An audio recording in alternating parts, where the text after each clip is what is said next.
Уйгурский турок-экспатриант, задержанный в Таиланде и долгое время содержавшийся в тюрьме, спасаясь от преследований Китая, скончался от болезни. Согласно полученной нами информации, 41-летний Митохтимит Курбан, родившийся в районе Кирьи, провинции Хатан, скончался в тайской тюрьме. Стало известно, что тайские мусульмане провели погребальную молитву в пятницу.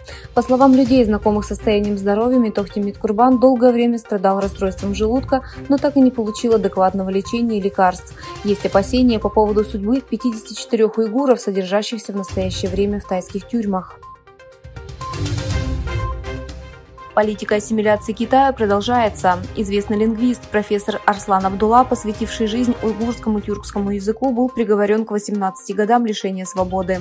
По сообщению Крымского информационного агентства, профессор Арслан Абдулла отправлен в китайский концлагерь. Впервые в японской политике депутатом избрана уйгурская турчанка Арфия Эри из Восточного Туркестана. Известная как самый молодой кандидат от Либерально-демократической партии Японии, 33-летняя Эри занимает 5-е место в японской провинции Тиба в опросах, опубликованных 23 апреля. Арфия Эри начинала свою работу в Японской ассамблее. Эри также заняла 1-е место в округе, набрав более 47 тысяч голосов.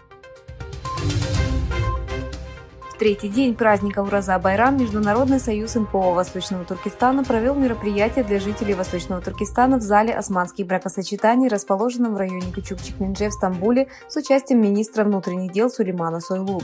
Праздничная программа началась с чтения Корана, дети Восточного Туркестана читали стихи, а уйгурские художники Амир Кылыч и Харуниса Кылыч исполнили песню «Шануй Тюркия». Австралия объявила, что купит ракеты большой дальности против растущей китайской угрозы. Правительство объявило, что потратит $12 миллиардов на военные расходы в соответствии с рекомендациями, содержащимися в отчете «Стратегический оборонный обзор» бывших министров обороны. Премьер-министр Австралии Энтони Альбанезе заявил, что эти стратегические шаги будут определять будущее Австралии и подчеркнул: «Мы не будем ждать, пока будущее сформирует нас». В пятницу состоялся первый рейс нового авиамаршрута из города Сиань, провинции Шэньси на северо-западе Китая до столицы Казахстана Астаны. Это 4-й прямой пассажирский авиамаршрут, соединивший Сиань и города стран Центральной Азии после открытых в этом году рейсов Сиань-Алматы, Сиань-Бишкек и Сиань-Ташкент.